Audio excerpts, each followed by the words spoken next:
बिस्मिल्लाहिर्रहमानिर्रहीम। अस्सलाम वालेकुम व्यूअर्स, कैसे हैं आप सब। उम्मीद करती हूँ सब खैर वाफियत से होंगे। आप देख रहे हैं दिहा राइटिंग स्किल्स। व्यूअर्स, मैं आप लोगों को शोशे लगाने की महारत की प्रैक्टिस करवा रही थी। पिछली वीडियोस जिन लोगों ने देखी हैं उनका बहुत बहुत शुक्रिया, और अगर आपने मेरी वो वीडियोस नहीं देखी तो आपसे रिक्वेस्ट है कि मेरी प्रीवियस वीडियोस भी आप लगा के देखें।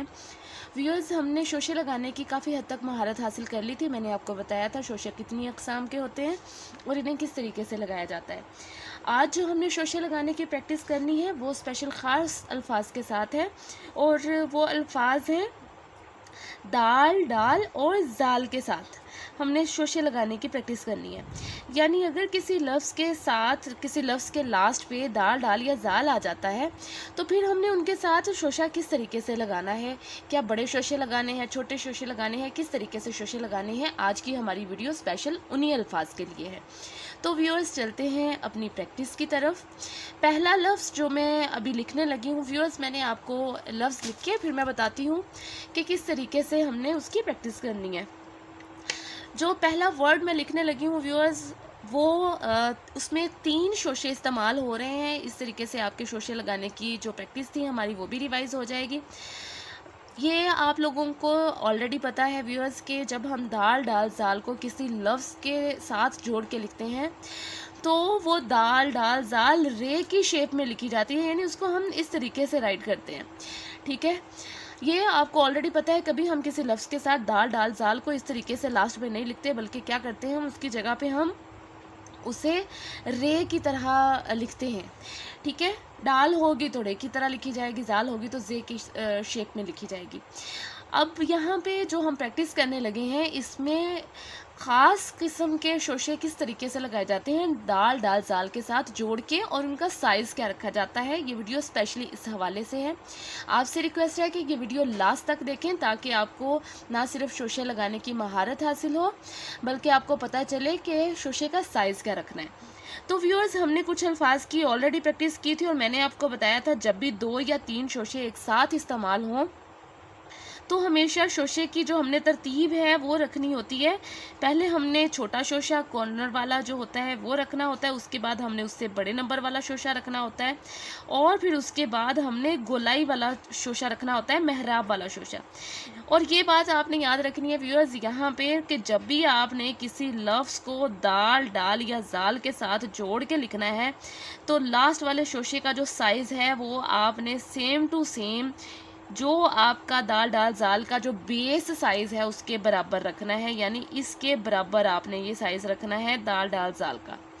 ठीक है, बेस का जो साइज़ है शोशे का वो आपने इसके बराबर रखना है। अब देखें, मैंने शोशे की तरतीब वही रखी है जो आपको ऑलरेडी मैंने सिखाई थी। अगर आप लोगों ने मेरी वो वीडियोस नहीं देखी हैं तो आपसे रिक्वेस्ट है मेरी तमाम वीडियोस लेसन वाइज अगर आप देखेंगे तो आपको शोशे लगाने की इंशाल्लाह मुकम्मल महारत हासिल हो जाएगी। तो व्यूअर्स, ये था पहले नंबर वाला शोशा जो छोटा शोशा होता है, उसके बाद ये दूसरे नंबर पे बड़े कोने वाला शोशा आ गया, फिर ये तीसरे नंबर पे उससे छोटे कोने वाला यानी मेहराब वाला शोशा आ गया। ठीक है, शोशे की तरतीब वही है, लेकिन इसमें मज़ीद हमने सीखा ये है कि शोशा छोटा लगाने के बाद हमने उससे डीप इतना किया है कि वो दाल के बेस के बराबर हो गया। यानी आप देख रहे हैं कि मैंने इसे दाल की बेस के बिल्कुल बराबर लिख दिया है। यानी जब भी आपने किसी लफ्ज़ में दाल, डाल, जाल के साथ किसी शोशे वाले दाल, डाल या जाल से पहले अगर कोई शोशे वाला कोई भी हर्फ आ रहा है तो आपने उसको डीप कर देना है, यानी इतना डीप कर देना है आपने उसे कि जो वो शोशे की गहराई है वो दाल, डाल, जाल के बराबर हो जाए। यानी अब जैसे एक मैं और लफ्ज़ लिखती हूँ और मज़ीद आपकी प्रैक्टिस के लिए, जैसे यहाँ पे मैं लिख रही हूँ एक लफ्ज़ पैदा। अब आप देखें कि इसमें कोई बड़ा 2 शोशे थे तो हमने जो बड़े वाला शोशा होता है, अगर 2 शोशे हों तो बड़े वाला शोशा हम स्किप कर देते हैं। तो हमने छोटे वाला शोशा लिखा, उसके बाद कॉर्नर वाला शोशा लिखा, मेहराब वाला शोशा लिखा। ठीक है, 2 शोशे हमने लगाए, सेंटर वाला बड़ा शोशा स्किप करके।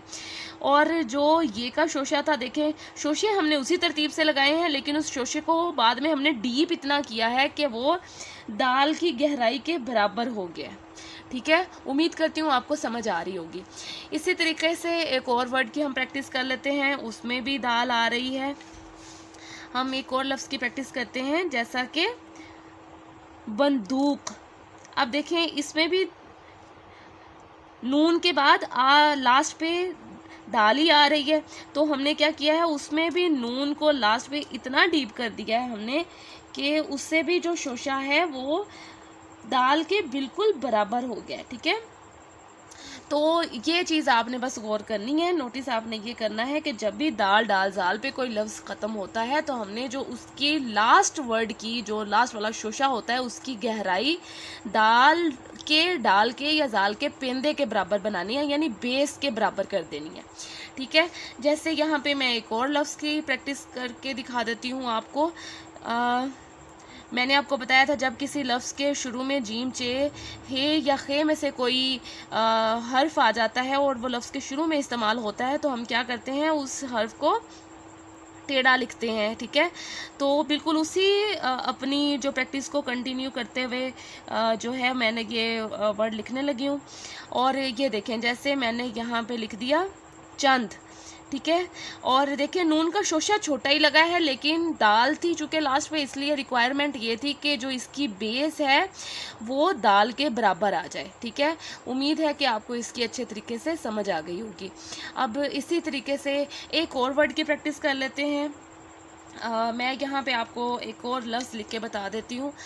जैसे कि नून के साथ अगर हमने दाल जोड़नी हो, फॉर एग्ज़ाम्पल मैं लिखने लगी हूँ यहाँ पे नदामत। अब आप देखें कि इसमें सिर्फ शोशा एक ही था नून का, तो हमने छोटा शोशा ही लगाना है डेफिनेटली, लेकिन चूँकि आगे दाल थी इसलिए हमारी मजबूरी ये थी कि हमने इस नून के शोशे को ऊपर इसकी टॉप साइड के साथ नहीं जोड़ा, यानी यहाँ पे नहीं जोड़ा, बल्कि हमने इसे यहाँ से शुरू किया है ताकि ये और ये इसकी बेस एक दूसरे के बिल्कुल बराबर आ जाए। तो व्यूअर्स, ये आपने बस याद रखना है कि जब आपने डाल या जाल इनमें से कोई भी हर्फ के साथ शोशे वाला हर्फ जोड़ के लिखना है तो आपने उसे बिल्कुल इसी तरीके से बराबर यानी बेस बराबर रख के फिर लिखना है। जैसे यहाँ पे एक और वर्ड है, जितनी ज़्यादा प्रैक्टिस हो जाएगी मेरी कोशिश है कि आपको उतने ही अच्छे तरीके से और ज़्यादा से ज़्यादा समझ आए। जैसे यहाँ पे एक और वर्ड की प्रैक्टिस कर लेते हैं। ये देखिए, जैसे मैं ये लफ्ज़ लिखने लगी हूँ खंदक, और खंदक में भी खैर जो है लफ्ज़ के शुरू में आ रहा है, तो बिल्कुल सेम जैसे ही हमने चंद में जो है वो इस शेप में लिखा था, यानी टेढ़े में लिखा था, सीधा नहीं लिखा था। ठीक है, इसी तरीके से, तो ये इसी तरीके से लिखना है। इस पे मेरी एक स्पेशल वीडियो है। जो लोग मेरे चैनल पे नए हैं उनसे रिक्वेस्ट है कि मेरी तमाम वीडियोस पिछली भी जो है वो लेसन वाइज लगा के देखें ताकि उन्हें समझ आ जाए। ठीक है, और अगर आप लोगों ने मेरे चैनल को अभी तक सब्सक्राइब नहीं किया तो आपसे रिक्वेस्ट है कि मेरे चैनल को भी ज़रूर सब्सक्राइब करें। ये देखें, जैसे चंद से अब ये चंदा है, तो इसी तरीके से अगर हम इसकी बजाय इस पे अब खंदक अगर मैंने लिखना होता तो मैं ये यहाँ पे खे का नुक्ता लगा देती, नून दाल और आगे ये काफ बन जाता, तो खंदक बन जाता। ठीक है जी, वर्ड्स वैसे के वैसे ही, रूल वही रहेगा, अल्फाज बदलते जाएंगे। ठीक है, उम्मीद है कि आपको अच्छे तरीके से समझ आ रही होगी।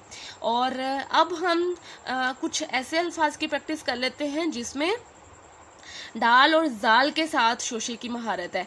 अब जैसे एक लफ्ज़ मैं यहाँ पर लिखने लगी हूँ, बेड।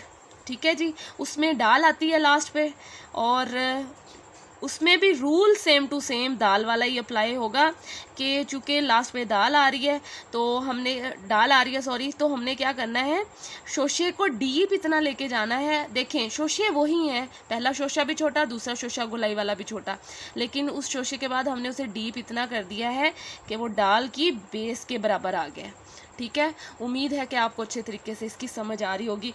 बिल्कुल इसी तरीके से एक लफ्ज़ है तज़किरा। अब अगर आप लोगों में से कुछ लोग समझ रहे हैं कि तज़किरा जे से होता है तो मैं उनकी करेक्शन करती चलूँ। तज़किरा लफ्ज़ ज़िक्र से है, यानी ज़िक्र उसकी बेस है, रूट लेवल उस तज़किरे का होता है ज़िक्र से, यानी ज़िक्र करना किसी का।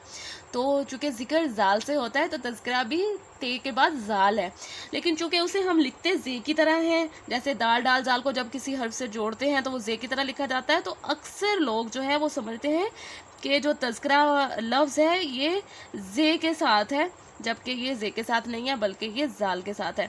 तो ये देखिए, मैंने ते का शोशा छोटा ही लगाया है जैसे छोटा शोशा लगाया जाता है, लेकिन चूँकि उसको मैंने लिखना था किसी ऐसे हर्फ के साथ जो कि आगे जाल है, तो मैंने क्या किया, उसका रूट लेवल जो है वो इसके बराबर कर दिया, यानी इस लफ्ज़ को इसकी बेस के बराबर कर दिया।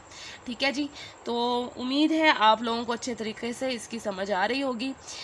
एक और वर्ड की प्रैक्टिस कर लेते हैं।